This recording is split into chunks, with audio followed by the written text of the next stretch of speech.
Moving Through Life, Part 9, Road Trip. The next few days passed for the duo as they prepared for the journey home. Shay had very little to bring with her except for the inventions she and Todd had created. While packing, the teenage borrower couldn't help but feel apprehensive and nervous about the journey home. Traveling with Todd wasn't the concern. It was the family she would be returning home to. How was she going to tell them she had revealed herself to a human?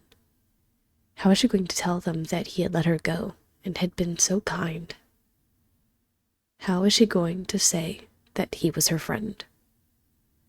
Most importantly, how was she going to convince them that she wanted to visit Todd and, quite possibly, keep living with him from time to time? There were no answers she could give that would result in her continued friendship with Todd, but she was going to try. It was early in the morning when she felt a gentle prod at her side.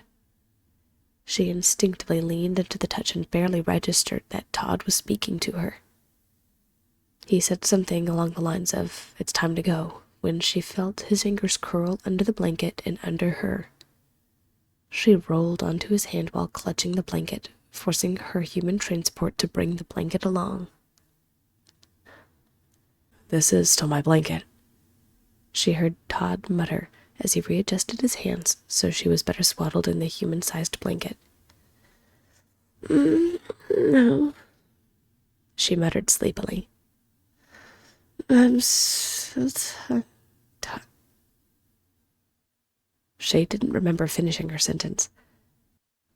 She only could recall Todd's signature chuckle and a brief jostling as he walked out into the brisk morning to his car to begin the drive home.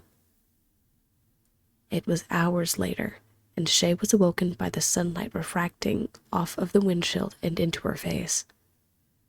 It was still early, and the sun hadn't completely risen in the sky.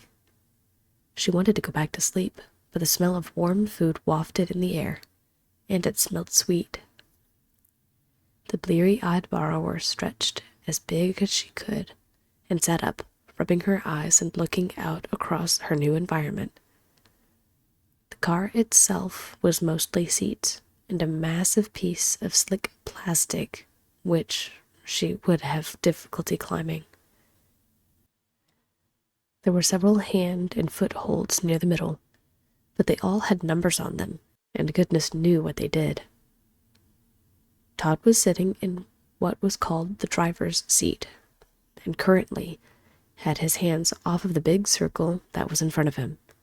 He was drinking something in a cup at least twice the height of Shay, and had something in a tray in his lap that Shay couldn't quite see, but she had every intention to. Shay stretched again as she called out to Todd. "Good morning." Todd's head immediately perked up as he glanced over at his passenger. He set down the cup in his hand and set it on his leg. "Good morning, Sleepy," he said with a thoughtful smile. "Well, little Miss Bedhead, you didn't get up like you promised." Teasingly, he reached over and carefully ruffled the top of Shay's hair. Shay blushed and leaned back, grabbing onto the tip of his finger. "No, not the hair!" She giggled and maintained her grip even as Todd raised his hand a few inches into the air above the blanket. Todd moved slowly, but began turning his finger downward so Shay would slide off. Shay, in response, wrapped her legs around his finger, giggling the entire time. Her grip endured, even when Todd began bouncing his hand up and down until, finally, he yielded and rotated his hand so she could sit upright. Knowing she had won, she turned around and sat in his palm, beaming with a grin from ear to ear. "Thank you, Todd," she said sweetly. "And I'm sorry I didn't get up like I promised. That was very rude of me." Todd side-eyed his tiny companion with a playful suspicion.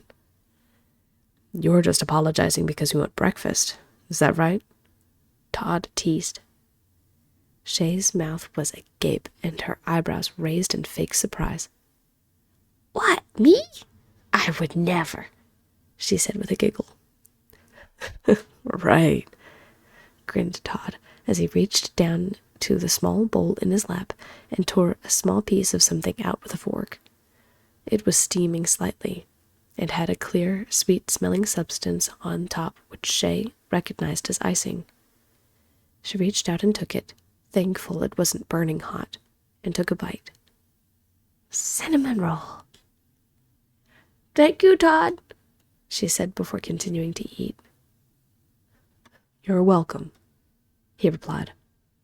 Todd and Shay continued eating quietly while Shay woke up. All the while, she was trying to catch a glimpse outside of the windows. Todd, noticing this, carefully lifted her up to the ledge. Don't sit up too high. There are other people who could come by, okay? Advised Todd. Shay stayed low and looked out the window. As she looked out, she nearly dropped the fragment of sweet, iced bread in her hands. There were several other cars nearby, many of them looking as big as Todd's home. It wasn't just one or two. There were at least 20. Then Shay turned to the front of the car, and her breath was taken away. The sunrise. She had seen outside before in the mornings, and had even watched the sun set a few times, more with Todd than she had in her entire life. This, however, was the first time she had seen an early morning sunrise. The pastel colors painted in the sky blended seamlessly from soft yellow to baby blue into dark blue. There were a few clouds nearby which added a smatter of pink. Pretty, yeah? Asked Todd, snapping Shay out of her trance. She nodded and took another bite of the cooled cinnamon bread in her hands. Yeah, really pretty, she sighed. If you want, you could ride up on the dash. It might be risky and someone else might see you, but you'll get to see the scenery, Todd suggested, as he pulled a damp cloth out of a small pouch and began wiping his free hand. She looked back behind her at Todd after thinking for a second to herself. Do you think I could ride on your shoulder instead? That way I can see out and no one can see me, said Shay. Todd, with a grin, replied, Only if you hurry and after you wipe your hands off little Miss Sticky Fingers. We need to get going if we're going to make it on time. With that, Shay quickly finished her breakfast and wiped her hands on the wet towel before climbing up onto Todd's shoulder. The car started up, and they were off once again onto the open road. Shay watched the buildings and cars come and go. She caught glimpses of people in their cars, feeling extreme satisfaction that she could see them and they couldn't see her. It felt like being a true borrower again. She could also see the fields and hills and the hundreds of trees that passed. The trees they passed were all shapes and colors. Shay had seen fall before, but never had she seen so much of it all at once. It was several hours with just the two of them listening to music and talking, laughing and teasing. Then, finally, the car turned down one small road and then another. It twisted around one part of the road and turned down a much narrower strip before coming to a stop. Shay looked out of the window curiously. Todd, why did we stop? This doesn't look like the other stations, asked the teenage borrower girl. Todd sighed and barely glanced at his companion before muttering his reply. We're home. Shay couldn't believe it. Home? Actually home?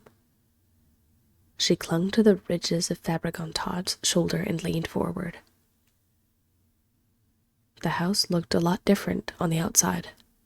It was brick, and had a lot more windows than the place he was currently living in. There was a tree in the front yard that was covered in golden leaves that were drifting to the ground. Shay had been so distracted that she didn't realize they had made it all the way home.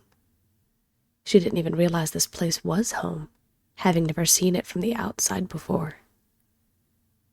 All of a sudden, her nerves were on edge. There was a sickening feeling resting just above her diaphragm. She hadn't even thought twice about how she would address her parents. Every question that came to her mind suddenly drowned out what Todd had just asked her. "Shay, you okay?" he asked. Shay glanced up and saw Todd's eyes in the rearview mirror looking at her. Her breath hitched. She had seen her reflection before, but not ever when she was hitching a ride on Todd's shoulder. It looked odd, but natural at the same time. Shay couldn't think about that now. Instead, she focused on Todd's question and nodded. "Yeah, I'm okay. I've never seen the home from outside, and I'm not sure how to tell my parents." Todd sighed and reached up instinctually toward his shoulder, touching her shoe with his index finger. "You'll probably say no, but would it help if I came with you?" he asked. Shay slowly shook her head. "It's okay. I thought the offer would be nice. I don't want to rush you, but we shouldn't stay in the car for too long. My family is getting ready to come out here, and they'll probably tackle me. Speaking of which, where do you want me to put you? Should I set you in my bag and put it in my room?" Shay had to think about the question for a moment before nodding. "That would probably be the safest," she replied. Todd nodded and turned his palm for her to slide into. She slid down his shoulder and landed on all fours before quickly readjusting herself. While Todd grabbed his bag, Shay suddenly had a thought. A terrible thought. If the conversation with her family didn't go well, they would probably have to immigrate. What was even worse was that if her parents refused her request, if they refused, she would never get to see Todd again. There was nothing she could do about it now, as Todd brought his backpack over his shoulder, except to tell him. He had the right to know just in case her family wouldn't let her see him again. "Todd, wait!" she said, as Todd began unzipping his bag. "What? Everything okay? Look, I know this has got to be scary, but I won't let—" "No, it's not that. If—" Shay looked up into Todd's eyes, trying to memorize everything that had happened over the past weeks, and barely managed to choke out the words. "I just wanted to thank you for everything you've done for me, and I hope I get to see you very soon." Todd's brow furrowed in confusion. "Shay, why—" Todd looked like he wanted to say something, but bit his tongue instead and smiled. "I hope so too." Shay gave another smile before sliding into the pocket of the backpack.